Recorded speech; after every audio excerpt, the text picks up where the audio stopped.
আসসালামু আলাইকুম। আল হিকমা এগ্রো লিমিটেডের পক্ষ থেকে আপনাদের জানাই স্বাগতম। বর্তমানে আমি অবস্থান করতেছি আমাদের সমন্বিত একটা বাগানে। তো আমরা সাথী ফসল হিসেবে এই বাগানে আমরা পেঁপে চাষ করেছি। মাশাআল্লাহ দেখেন একদম নিচ থেকে শুরু করে উপর পর্যন্ত কত সুন্দর শেপে আমাদের পেঁপে মাশাআল্লাহ আসছে। তো আপনারা যদি এদিকে একটু দেখেন আমাদের মাশাআল্লাহ কত সুন্দর নিচ থেকে একদম মাটি থেকে বলতে গেলে একদম মাটি থেকেই আমাদের পেঁপের ধরটি আর কি ধরছে ধরুন।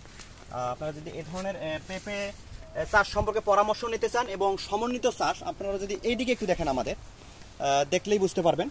তো আমরা এখানে সুপার ভাগুয়া জাতের আনারের চাষ করেছি। আনারটা হচ্ছে আমাদের মেইন বাণিজ্যিক চাষ। ইনশাল্লাহ এটা আমাদের 2 বছরের মধ্যে ইনশাল্লাহ আমাদের ফসল দেওয়া শুরু করবে। তার মধ্যেই আমাদের পেঁপে উঠে যাবে এবং আমরা সমন্বিতভাবে বাণিজ্যিক চাষ হিসেবে আমরা চয়েস করেছি সুপার ভাগুয়া জাতের আনার এবং সাথী ফসল হিসেবে আমরা মাশাআল্লাহ পেঁপে চাষ করেছি। তো আপনারা যদি এ ধরনের সাথী ফসল হিসেবে পেঁপে এবং আনার চাষ সম্পর্কে পরামর্শ নিতে চান আমাদের সাথে যোগাযোগ করবেন।